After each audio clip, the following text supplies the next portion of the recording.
नमस्कार दोस्तों आज के दिन बिजनेस सब करना चाहते हैं, पर बिजनेस में सबसे पहले प्रेफरेंस देते हैं दुकान को। दुकान में किराना की दुकान, सबके मन में यही जाता है कि दुकान डाल ले, और कौन सी किराना की दुकान डाल ले। ईजी है, सबको यही लगता है कि ईजी है, लेकिन दुकान करने के बाद जो मुश्किल आती है ना, वो किसी को नहीं पता। आज उन्हीं मुश्किलों के बारे में मैं आप लोगों को बताने वाला हूँ कि किराना की दुकान करने के बाद आप लोगों को क्या क्या प्रॉब्लम फेस करनी पड़ सकती है। करनी पड़ सकती नहीं, बल्कि करनी पड़ेंगी, मैं यही कहना चाहूँगा। तो आज का मेरा मेन टॉपिक, मेन मुद्दा, मेन वीडियो यही है कि किराना की दुकान करने के बाद आप लोगों को क्या क्या प्रॉब्लम फेस करनी पड़ेंगी। नमस्कार दोस्तों, मैं आपका होस्ट रवि रविंदर, मेरे यूट्यूब चैनल रवि किराना बिजनेस में आप लोगों का स्वागत करता हूँ। देर ना करते वीडियो करता हूँ शुरू। देखिए दोस्तों, 6-7 पॉइंट मैंने ऐसे बनाए हैं अपने एक्सपीरियंस के हिसाब से कि दुकान करने के बाद हमें क्या क्या प्रॉब्लम फेस करनी पड़ती है। आज आप लोगों के साथ ये शेयर कर रहा हूँ मैं। तो सबसे पहला पॉइंट ले लेते हैं, और सबसे पहला पॉइंट है कि देखो, दुकान हमने कर ली। दुकान करने के बाद ना हमें सबसे बड़ी प्रॉब्लम क्या फेस करनी पड़ेगी कि हमें सामान कहाँ से लेना है, कौन सा सामान लेना है, और अगर जो मैंने सामान ले लिया उसको कैसे बेचना है। मीन्स नॉलेज होनी चाहिए। अब नॉलेज है नहीं, मैंने सामान ले लिया, होलसेलर से ले लिया, डिस्ट्रीब्यूटर से ले लिया, मेरे को ये नहीं पता कि मेरे एरिया में क्या सामान बिकेगा। सबसे बड़ी प्रॉब्लम स्टार्टिंग में मुझे यही होने वाली है कि कौन सा सामान बिकेगा, किस रेट में बिकेगा। अब मुझे खरीदना भी है ना, मार्केट जाके मुझे उस सामान को खरीदना है, तो मुझे ये भी नहीं पता कि वो सामान कितने का आएगा। फॉर एग्जाम्पल, एक बिस्किट है जो 10 रुपये का सेल होता है, 8.5 रुपये, 9 रुपये का आता है। अब मुझे तो नहीं पता वो कितने का आता है। होलसेलर या डिस्ट्रीब्यूटर जिससे भी लेके आऊँगा, मुझे वो कितने का भी लगा सकता है। दूसरी चीज़, चलो मैं उसको ले आया, मैं 8 रुपये का ले आया, 8.5 का ले आया, दुकान में 300, 400, 500 तक, मतलब 500 आइटम तक हो जाते हैं। अब एक एक आइटम का स्टार्टिंग में रेट ये पता करना कि कितने का बिकेगा, स्टार्टिंग में मुश्किल हो जाता है। धीरे धीरे 6 महीने 1 साल के बाद तो ईजी हो जाएगा कि ये कितने का बेचना है। लेकिन शुरू में कुछ ऐसी आइटमें होती है जो मतलब रोज नहीं बिकती, हफ्ते में 10 दिन में एक बार बिकती है, उसमें दिक्कत आएगी हमें। एक एग्जाम्पल के तौर पे ले लेता हूँ। जैसे मैंने शुरू में दुकान की थी ना, तो मुझे नॉलेज नहीं थी, मैंने दुकान कर ली। अब कुछ चीज़ें ऐसी है, जैसे कि मैं बता रहा हूँ कि कुछ चीज़ें 10 दिन में बिकेंगी, 1 हफ्ते में बिकेंगी। उनमें से कोई आइटम ऐसी आ गई, शुरू में मान क्या लीजिए, मेरे साथ ऐसा हुआ था कि भैया कस्टमर आ गया फॉर्चून का रिफाइंड लेने, और उस टाइम पे जब मैंने दुकान की थी उसका कुछ ऐसा ही रेट था, 85 या 90 के करीब। उस पर MRP था 120 रुपये। मैंने सोचा कि 120 रुपये MRP, तो मैं 5 रुपये लेस करके कस्टमर को दे देता हूँ, 115 रुपये में मैंने उसको दे दिया। अब मुझे लगा मैंने 5 रुपये का डिस्काउंट कर दिया, क्योंकि मुझे रेट ही नहीं पता था कि मुझे कितने का पड़ा हुआ है। तो सबसे बड़ी प्रॉब्लम यही आती है। अब कस्टमर को तो पता है, वो तो रेगुलर लेने वाला है कि ये चीज़ इतने की आती है। वो उस टाइम पे 90 रुपये का आता था, मैंने उसको 115 का दे दिया। उससे क्या हुआ, कस्टमर खराब हो गया, नेक्स्ट टाइम पे वो मेरे पास आएगा ही नहीं। ये दिक्कत होती है, सबसे बड़ी प्रॉब्लम।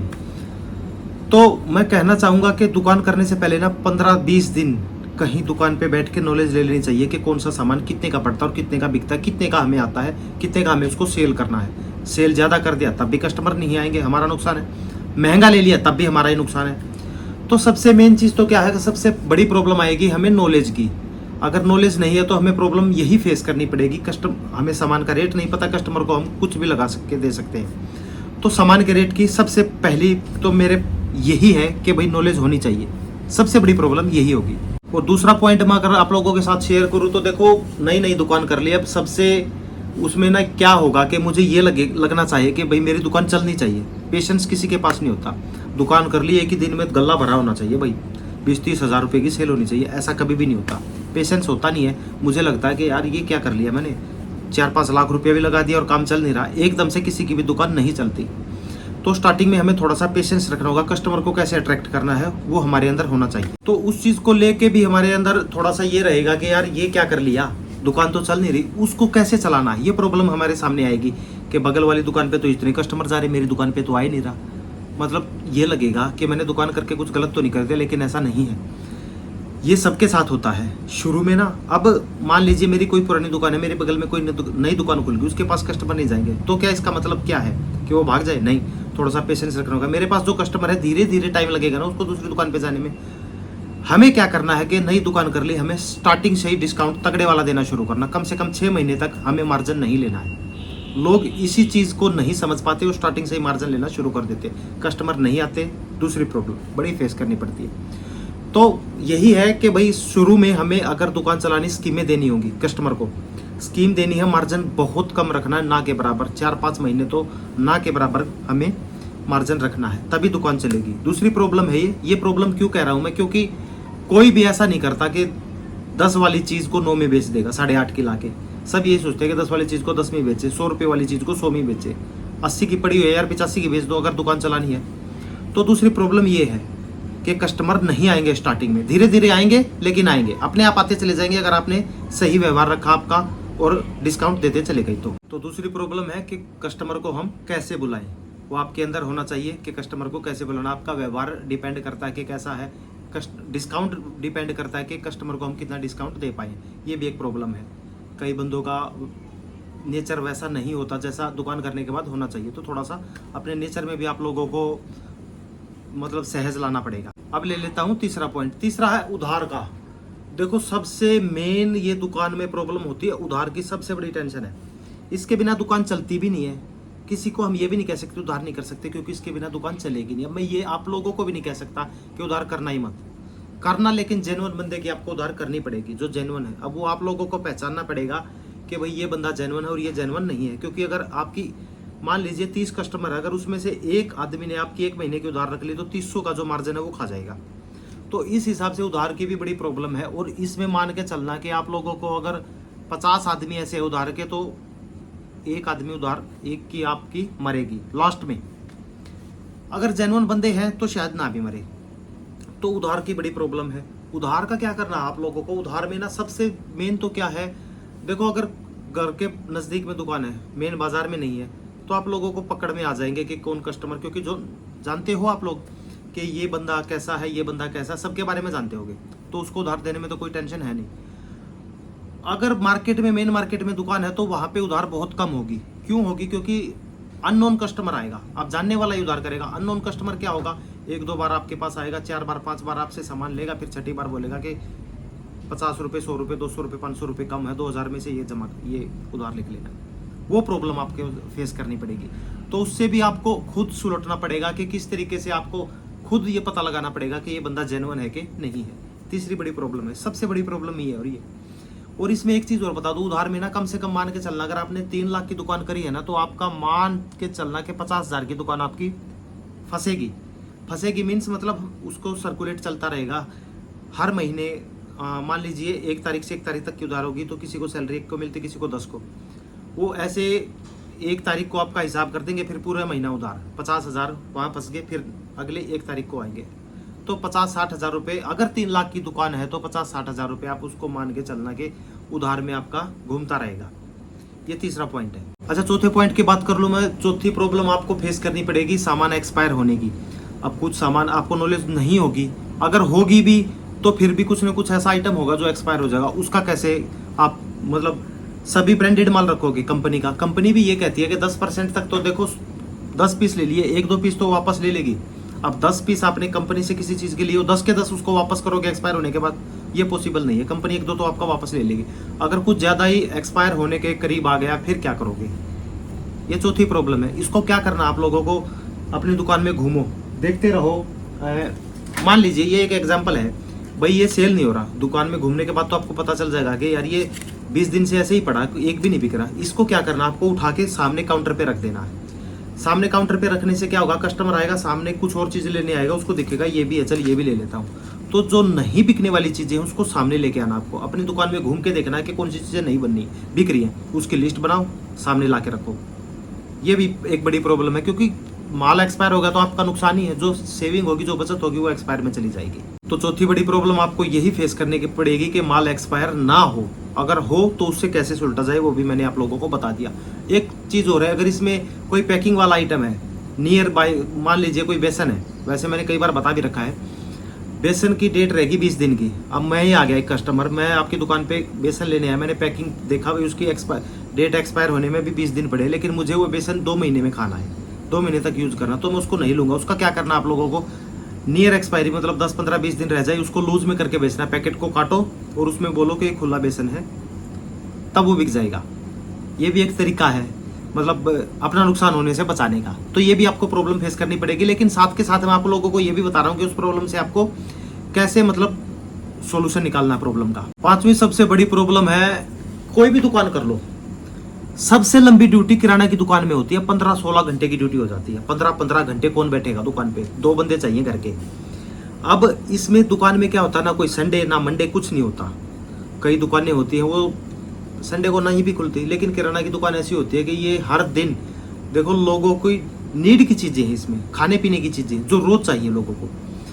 तो इसमें ना तो कोई संडे मंडे 15-15 घंटे आपको ड्यूटी करनी पड़ेगी। या तो घर के 2 मेंबर होने चाहिए या फिर एक आपके पास एम्प्लॉय होना चाहिए, तब आपका काम चलेगा, अदरवाइज आपका काम नहीं चलेगा। ये भी एक प्रॉब्लम फेस करनी पड़ेगी। रोज सोचोगे यार सुबह उठते यही काम है क्या, शटर उठाया दुकान खोली और बैठ के शाम को जाना, रात को घर पहुंचना, 9-9 10-10 बजे तक दुकान खोलनी, लोगों के उठने से पहले दुकान खोलनी और उनके सोने के बाद तक दुकान बढ़ाना है।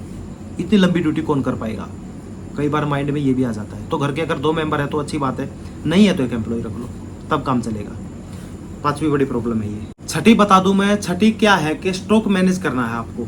वही एक कॉपी पेन उठानी है आपको। पहले तो प्रॉब्लम बता दूं, ये तो मैं सॉल्यूशन बताना शुरू कर दिया। प्रॉब्लम ये है कि मान लीजिए कोई साबुन है, अब साबुन कई तरह के हैं, सर्फ है कई तरह के, बिस्किट है कई तरह के हैं। अब आप लोगों को ये तो पता नहीं होगा कि कौन सा बिस्कुट खत्म हो गया, क्योंकि नई नई दुकान कर रखी है। कोई भाई बिस्किट 2 पीस बच गए, 3 पीस बच गए, या बिल्कुल ही खत्म है। कस्टमर आया कि मुझे बिस्किट दे, अरे यार वो तो खत्म हो गए। ये बड़ी प्रॉब्लम आपको उसके साथ होगी। उस केस में आपको क्या करना, कॉपी पेन उठाना है, रोज की रोज डेली आपको देखना है कि कितने आइटम मेरे पास बचे हुए हैं इस चीज़ के और कितने सेल हो चुके हैं।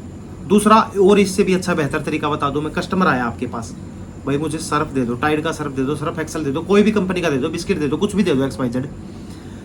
कस्टमर आएगा, आप सामान वहां से उठा के लाओगे। आप जब उठा के लाओगे तभी नहीं आपको दिख जाएगा कि 2 पीस है 3 पीस है, यार इसमें तो 1 पीस इसको दे दिया, 2 पीस बच गया, 1 पीस बच गया। उसी टाइम कॉपी पेन उठाओ और उसको चीज़ को नोट कर दोगे, ये खत्म होने वाला है। ये सॉल्यूशन बता रहा हूँ, ये खत्म होने वाला है। उस चीज़ को आप नेक्स्ट डे में दुकान पे मंगा लो। ये भी एक प्रॉब्लम होने वाली है। नए दुकानदारों के लिए बता रहा हूँ मैं, पुराने तो समझदार है सभी, जिसको नई दुकान कर ली उसको बता रहा हूँ मैं कि ये प्रॉब्लम आपके साथ होने वाली है। 7वां पॉइंट में बता दूं, आप लोगों को डेली मार्केटिंग करनी पड़ेगी। डेली नहीं तो दूसरे दिन तो जरूर करनी पड़ेगी, क्योंकि किराना की दुकान में जैसा कि मैंने शुरू में बताया 500 तरह के आइटम है। अब उन आइटमों में कोई ना कोई रोज खत्म हो ही रहेगी। कोई ना कोई नहीं बल्कि बहुत सारी आइटम है। अगर 500 है ना तो मान लीजिए 10 आइटम रोज खत्म होगी। अब 10 आइटमों के लिए मान लीजिए आपकी दुकान कॉलोनी में, गाँव में कहीं भी है, उसको लेने के लिए आपको मार्केट में जाना पड़ेगा। ये भी एक प्रॉब्लम है भाई, टाइम तो देना पड़ेगा। मार्केट में जाना 3-4 घंटे आपके खराब होंगे, वेस्ट होंगे। ये भी एक मतलब मगजमारी है, लेकिन धीरे धीरे आपको आदत पड़ जाएगी। पर ये है, ये भी एक प्रॉब्लम है कि किसी कोई ऐसा एरिया है आपका जहाँ पे होलसेलर डिस्ट्रीब्यूटर सप्लाई नहीं करते, जो सप्लायर नहीं आते, वहाँ पे आपको खुद जाना पड़ेगा। वहाँ पे जाओगे, वहाँ से माल अपनी दुकान पे लाना पड़ेगा। ये भी एक टेंशन है। एक तो दुकान पे बैठो, दूसरा फिर सामान लाना, ये भी बड़ी मगजमारी हो जाती है। अगर देखो मार्केट में दुकान है तो फिर भी बहुत कम जाना पड़ता है। अगर मेन मार्केट में है तो बहुत कम जाना पड़ेगा, फिर भी जाना पड़ेगा। और मैं कहता हूँ जाना चाहिए। क्यों जाना चाहिए, थोड़ा सा ना अपडेट रहते हैं। मार्केट से अपडेट रहना बहुत जरूरी है कि कोई कौन सी नई चीज़ें आई हैं दुकान पे, आज पता चलता रहे ना मार्केट में कौन सी नई चीज़ें हैं। हमारी दुकान में नहीं है, क्या पता मार्केट में कुछ नया आया हो, तो जाना भी चाहिए। लेकिन ये एक टेंशन भी है कि दूसरे दिन तो चलो फिर मार्केट, और ये है नहीं कि सामान भी लाना है फिर, तो बड़ी चीज़ें हैं। तो ये 7वां पॉइंट है। तो ये दुकान करने के बाद होने वाली प्रॉब्लम है। कई बार इस तरीके के कस्टमर आ जाएंगे आप लोगों के पास, आप सोचोगे ये क्या हुआ। कोई बदतमीजी से भी बोलेगा, उसको भी सहन करना पड़ेगा, क्योंकि दुकान चलानी है, सीधी सी बात है। कोई किसी नेचर का कस्टमर आएगा, कोई किसी नेचर का आएगा। सबसे प्यार से बात करनी है आपको। अगर आपने उखड़ के बात की तब प्रॉब्लम। कस्टमर आया, मैं उधार नहीं देता, तब प्रॉब्लम। वो नेक्स्ट टाइम पे आएगा ही नहीं। उधार दे दी तब भी फंस गए, नहीं दी तब भी फंस गए। क्यों, आप उसको जानते ही नहीं। बड़ी चीजें हैं। तो दुकान करने के बाद ही आपको फेस करनी पड़ेंगी कि यार ये भी इतनी चीजें होती हैं क्या दुकान में। और मैं एक चीज बताऊं, स्टॉक की, जैसे मैंने बताया आप लोगों को कि स्टॉक मैनेज करने में दिक्कत होगी। अगर आपको मैनुअली स्टॉक मैनेज नहीं हो रहा तो किसी भी कंपनी का आप एक सॉफ्टवेयर लगा सकते हो दुकान पे। उस सॉफ्टवेयर में आपको ये पूरे प्रोडक्ट उसमें ऐड कर लिए, आपको सॉफ्टवेयर के जरिए एक बटन क्लिक किया, ये पता चल जाएगा कि ये स्टॉक मेरी दुकान पे कम है। नोटिफिकेशन आएगा ऐप की तरफ से कि भाई बिस्किट है, पार्ले जी है, गुड डे है, या कोई बेसन है, चावल है, आटा है, दाल है, कुछ भी है, स्टॉक ऐड है उसमें आपको नोटिफिकेशन मिलता रहेगा कि इस चीज़ के आपके पास 2-3 पीस पड़े हैं, मंगा लीजिए। ये भी एक बढ़िया चीज़ है। मैनुअली नहीं करना है तो, अगर कंप्यूटराइज करना है तो दुकान को कंप्यूटराइज कर लो, अच्छी चीज़ है। तो डेली के डेली दुकान की सफाई करनी, सारे सामान पे फिर कपड़ा मारना, बड़ी चीज़ें हैं। दुकान करने के बाद जो प्रॉब्लम फेस करनी पड़ती है ना, देखो एक चीज़ बताऊँ मैं आप लोगों को, किराना वैसे तो मैं मेरी सारी वीडियो किराना की दुकान के ऊपर ही होती हैं, पर एक चीज़ बताऊं, अगर पर्सनली किसी को बोलता हूं ना, मैं पर्सनली कोई पूछ लेता है यार मुझे दुकान करनी है, मैं बोलता हूं कि अगर किसी से दुश्मनी निकालनी है ना, अपनी दुश्मनी करनी है तो उसको किराना की दुकान करा देना, लेकिन करनी है, देखो घर भी चलाना है तो कुछ ना कुछ तो करना पड़ेगा। ये सबसे मुश्किल काम है, सबसे लंबी ड्यूटी होती है इसमें। आप किसी कोई प्राइवेट जॉब कर लो, गवर्नमेंट जॉब कर लो, 8 घंटे 10 घंटे की ड्यूटी होती है, इसमें 15-15 घंटे की ड्यूटी होती है, बड़ी दिक्कत होने वाली है। तो ऐसा नहीं है कि मैं आपको डिमोटिवेट कर रहा हूँ ये बातें करके, अगर काम करना है तो देखो मन लगा के करना पड़ेगा, कोई भी काम कर लो अच्छे से करो। एक चीज़ बता दूं मैं इस वीडियो में लास्ट में आप लोगों को, कुछ भी काम करो, खाली किराना का नहीं, कुछ भी XYZ कोई भी स्टोर करो, कुछ भी बिजनेस करो, बड़े लेवल पे करना है, छोटे लेवल पे कभी भी मत करना। छोटे लेवल मीन्स दुकान ही है, 1 लाख की कर ली, 50,000 का माल ला कर लिया, टाइम पास है, टाइम पास मत करो। अगर करना है लाइफ टाइम के लिए करना है, एक बार में पूरा भर के करो, कस्टमर पूरे आए, पूरा भर दो एक बार में दुकान, कोई इशू नहीं है, कस्टमर तो सारे आएंगे, सबको ये पता है कि यहाँ पे मुझे सारा सामान मिल जाएगा। बहुत वीडियो बना रखी है वैसे इस टॉपिक पे मैंने, लेकिन मैं एक पर्सनल सलाह देना चाहूँगा। हालांकि कंटेंट से मतलब जो आज की वीडियो है उससे मैं थोड़ा सा हट गया हूँ, दूसरे पॉइंट पे आ गया हूँ, लेकिन ये बता रहा हूँ आप लोगों को, कुछ भी काम करो बड़े लेवल पे करो, आपका काम बहुत जोरों से चलेगा। तो ये थे मेरे 6-7 पॉइंट जो भाई दुकान करने के बाद आप लोगों को प्रॉब्लम फेस करनी पड़ेगी, इनसे कैसे बचा जाएगा वो भी मैंने आप लोगों को बता दिया। बाकी आज की वीडियो काफ़ी दिन के बाद आई है, नेक्स्ट टाइम पे मैं कोशिश करूंगा कि जल्दी जल्दी मेरी वीडियो आए।